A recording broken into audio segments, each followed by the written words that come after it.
Sebelum mendengarkan cerita horor berikut ini, silakan untuk ditekan dulu tombol subscribe, like, dan nyalakan lonceng notifikasi.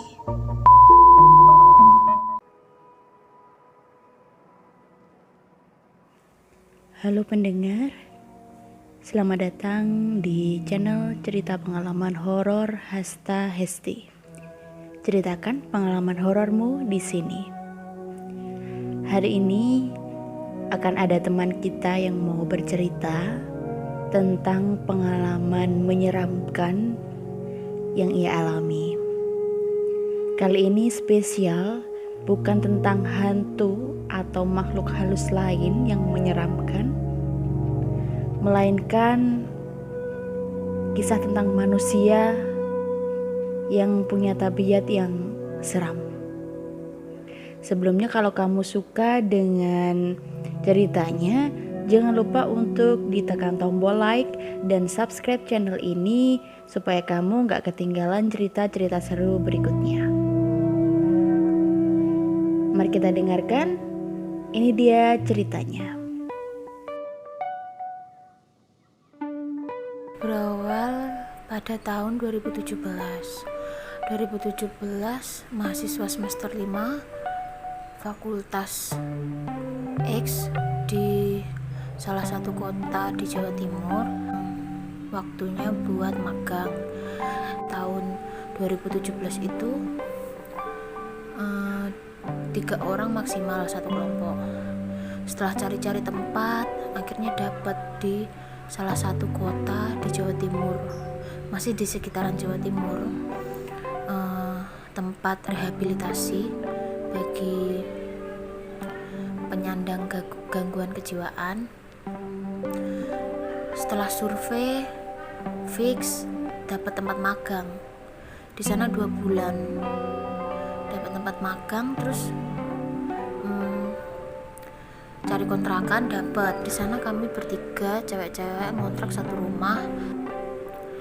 Setelah itu beberapa minggu masuklah waktu magang. Di hari pertama kaget karena yang paling gak mengenakan baunya, Masya Allah, bau, mohon maaf, kotoran manusia, bau pesing, bau campur aduk, sampai nangis. Soalnya gak pernah berada di fase lingkungan seperti itu. Kaget. Berjalan 1 minggu, 2 minggu, oke, mulai terbiasa. Dan anehnya di sana itu seks bebas bagi pasien itu sudah biasa. Sampai pasien yang cewek itu 3 bulan sekali harus suntik KB, kalau enggak mereka akan hamil terus punya anak, dan enggak tahu kan, otomatis anaknya kan terlantar. Jadi mencegah itu pemerintah mengambil tindakan 3 bulan sekali mereka suntik KB. Setiap hari Jumat laki-laki petugas sholat Jumat, tinggal perempuan. Dan biasanya setiap hari Jumat itu kalau kita keliling tempat itu pasti akan menemukan pasien yang sedang melakukan hubungan badan. Pasti. Soalnya pasien dengan gangguan kejiwaan itu libido atau tingkat nafsunya itu tinggi. Tingkat nafsu makannya pun mereka sangat tinggi. Lalu yang lebih menakutkan, pada suatu hari di sana ada pasien baru didatangkan dari kota X di Jawa Timur juga. Masih muda, masih kisaran 2 SMA, kulitnya bersih, ganteng. Kata keluarganya, dia mengamuk jelas sampai dibawa ke tempat rehabilitasi ini. Karena menunggu jadwal ke salah satu rumah sakit jiwa di Jawa Timur, akhirnya ditempatkan dulu di tempat rehabilitasi ini. Sedangkan ini kan tempatnya full, tidak ada tempat lagi buat pasien baru, otomatis dia ditempatkan di salah satu gazebo dengan tangan, kalau nggak tangan, kaki dulu dikasih rantai, kalau nggak gitu dia ngamuk. Kalau nggak ngamuk dia seperti orang biasa. Setelah beberapa hari, kalau nggak beberapa hari, keesokan harinya kejadian lah. Ternyata pasien ini punya gangguan psikopat.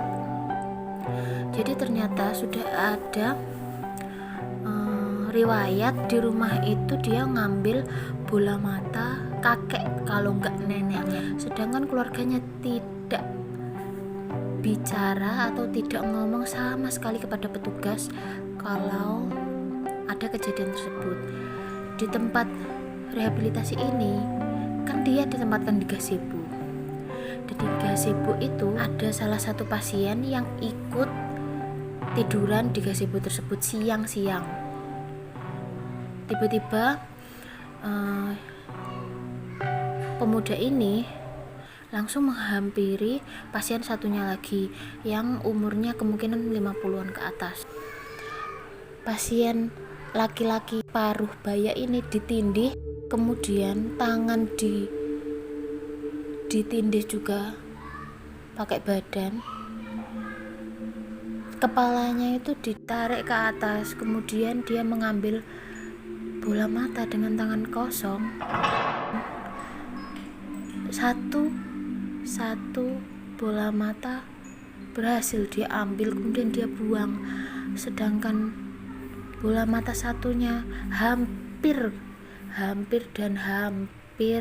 saja juga lepas. Darah udah di mana-mana. Kemudian pasien tersebut masih sadar dan minta tolong.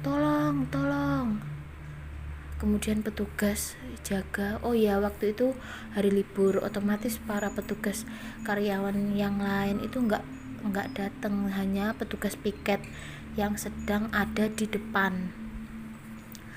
Kemudian minta tolong pasien itu dengan kondisi yang darah udah di mana-mana, di muka, menetes di badan, dengan bola mata satu udah nggak tahu kemana. Dia minta tolong. Kalau bahasa Jawanya, tolong, mataku pijak, tolong, aku buta. Dia teriak seperti itu.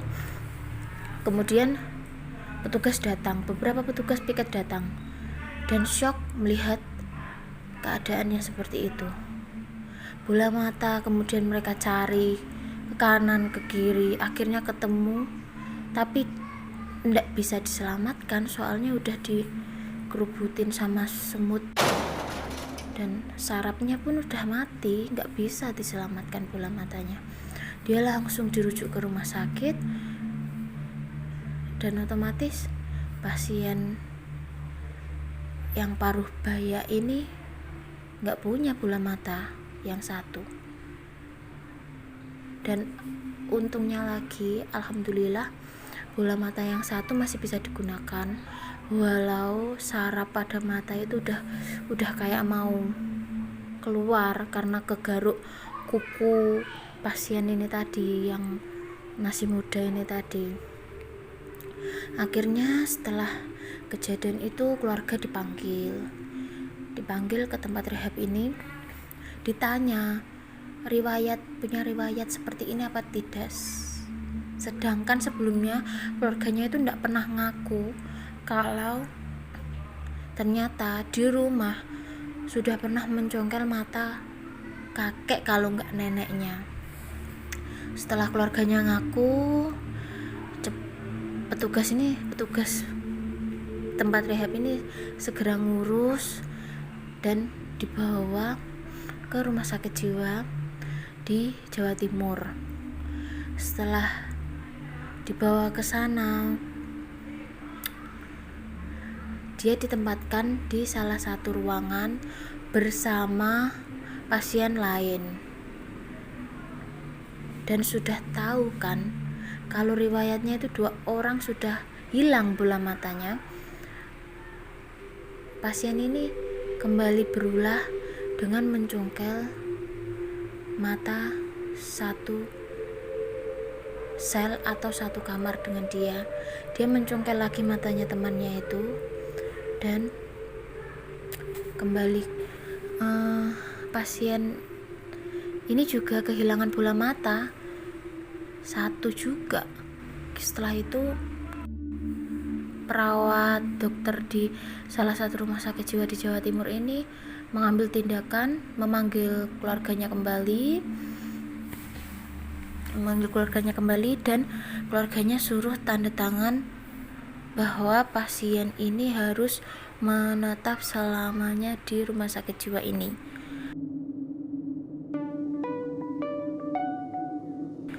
Karena sudah 3 kali melakukan hal seperti itu, mencegah ada korban-korban lain, dia ditempatkan di satu sel atau satu ruangan yang tidak mempunyai kawan.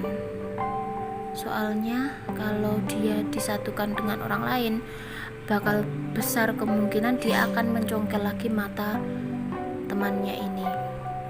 Benar-benar pasien ini masih muda. Kalau dilihat secara fisik tidak akan kelihatan dia itu punya sakit.